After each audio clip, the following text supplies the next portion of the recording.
Hi everybody, it's July 28th, 2025.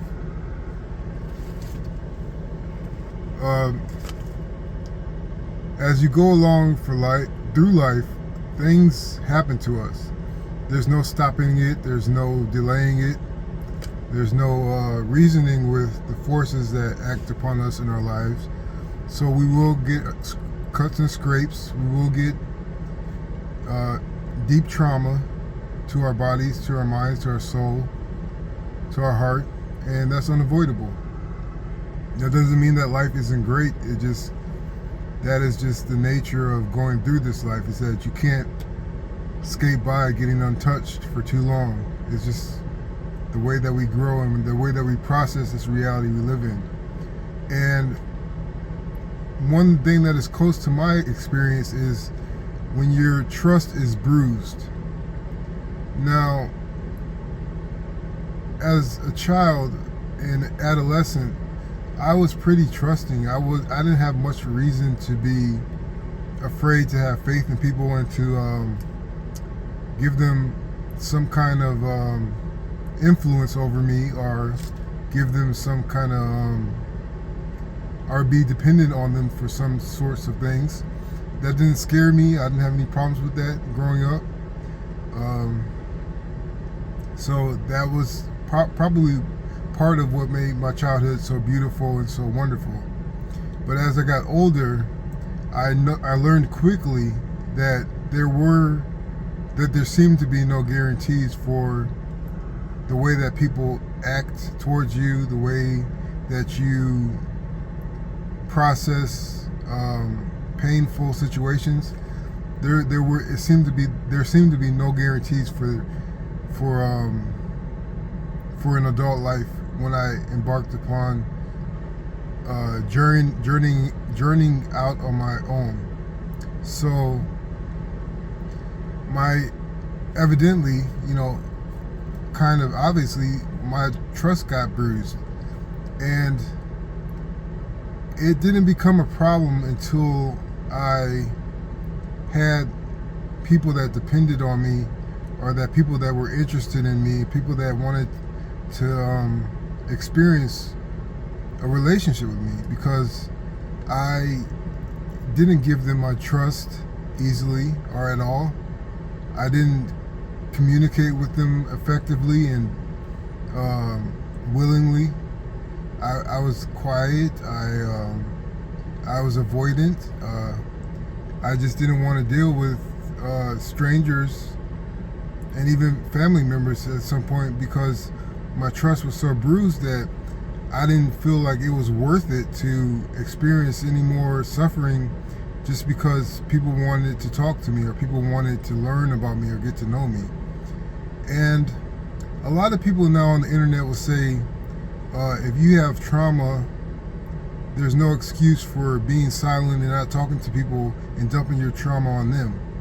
But the thing that I think that they fail to see is that when somebody has their trust bruised to that degree,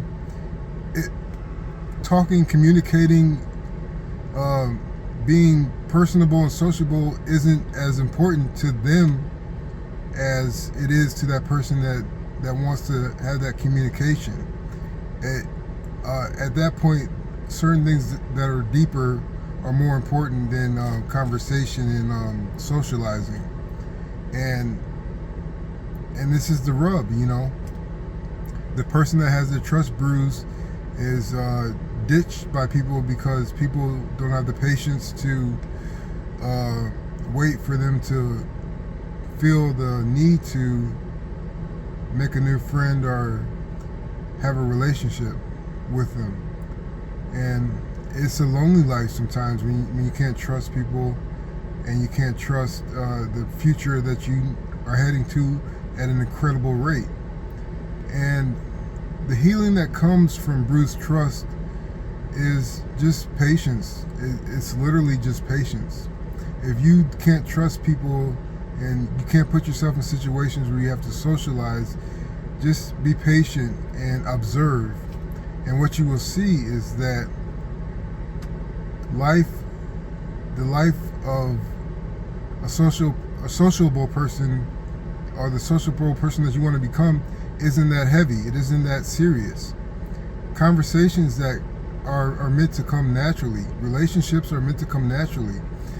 If you have to force too much and you feel dreadfully uncomfortable, just be patient and watch and just be around people. You don't have to talk necessarily. You don't have to be the life of the party. Just be around and you're in your normal life and observe and be patient with yourself. And just realize that talking is not the end all be all. So say hi, nod, wave, be polite, open doors, give homeless people your change. Talk to the librarian about books that you are interested in. Little interactions that don't mean the world to you at that moment is a way to open yourself up and to heal the bruises that the past has put upon you. And so eventually you'll come to a person or people that you just strike conversation with so naturally, so openly, so deeply, that you start to heal eventually. And this happens gradually. You may not ever see that person again that you had a great conversation with, but you keep on saying hi, you keep on opening doors, you keep on commenting on posts, you keep on looking out for the elderly in your community or wherever you're at. And these conversations will start to reveal to you that you were never out of society, you were never isolated, you were just